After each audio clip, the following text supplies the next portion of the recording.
Bonsoir à tous, nous allons voir dans cette nouvelle vidéo comment insérer une signature automatique sur Gmail. Comme vous le voyez, je suis connectée à ma boîte mail. Je vais dans le raccourci pour accéder aux applications Google, donc les petits carrés ici. Je clique dessus et j'accède à Gmail. Car pour configurer la signature automatique, il faut aller dans Gmail. Une fois sur Gmail, je vais dans le petit engrenage en haut à droite.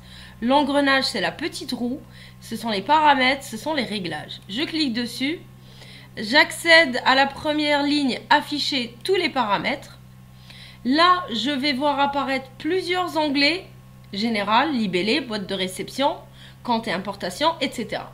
Et chaque onglet va contenir plusieurs rubriques. Je reste dans l'onglet général et je dois accéder à la rubrique signature. Je vois ici langue, numéro de téléphone, il y a de nombreux réglages. Vous pouvez les voir petit à petit, voir ce qui vous intéresse de régler, le caractère, la police, le caractère du texte. Vous avez aussi l'image que vous pouvez régler. Ce qui nous intéresse, nous, c'est la signature. Donc au niveau de la signature, vous voyez qu'il n'y a aucune signature. Et la signature sera, on vous le dit, ajoutée à la fin de tous les messages que vous envoyez. Et ça sera ajouté automatiquement, évidemment. Donc, je vais dans Créer. Je mets un nom à ma signature. Je vais mettre, par exemple, Signature Université. Pourquoi on met un nom? Parce que vous pouvez avoir pour une seule et même boîte mail plusieurs activités, donc plusieurs signatures. On va cliquer sur Créer.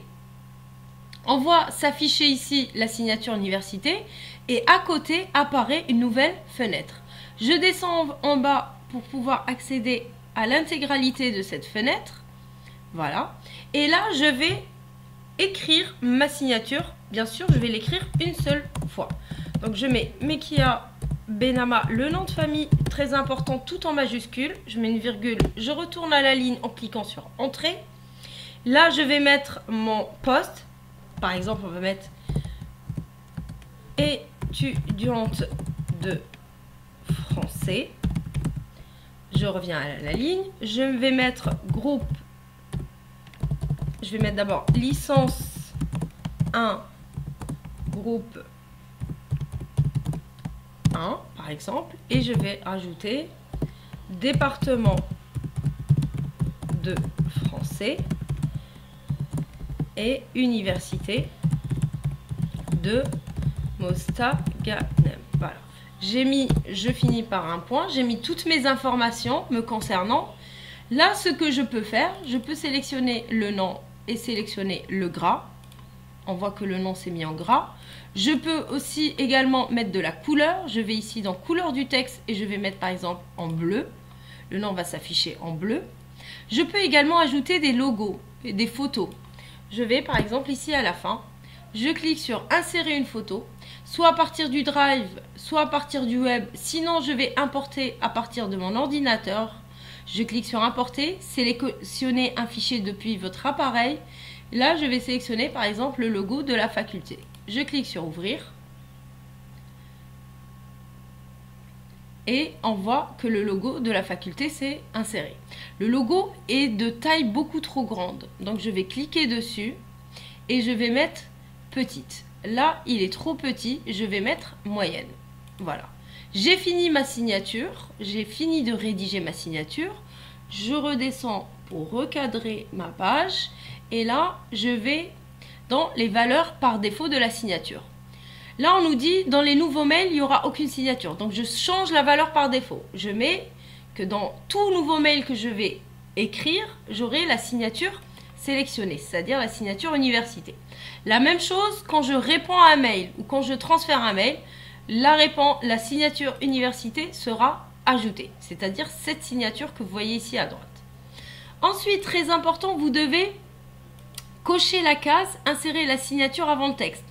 Ça permet en fait de faire en sorte quand il y a plusieurs échanges de mails, plusieurs envois-réponses avec un seul et même destinataire, d'avoir toujours votre signature qui va apparaître en bas du mail.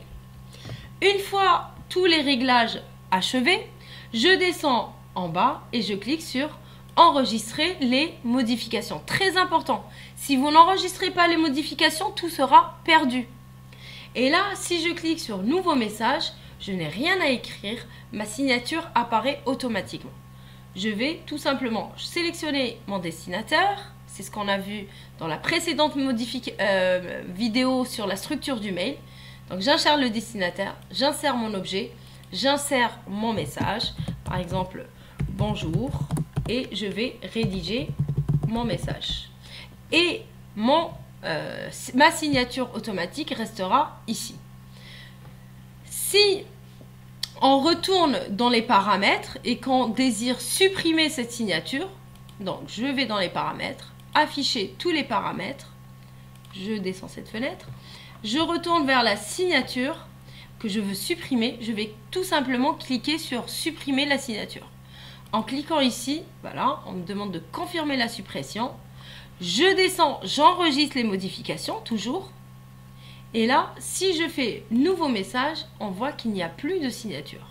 Alors que dans le précédent message, il y avait la signature. Donc, pour votre téléphone, c'est la même chose. Sur le téléphone, vous pouvez configurer la signature automatiquement. Vous n'allez pas dans les paramètres du téléphone, mais dans les paramètres de votre compte Google du téléphone. Et vous insérez une signature automatique. Donc voilà, c'est tout pour cette vidéo. À bientôt.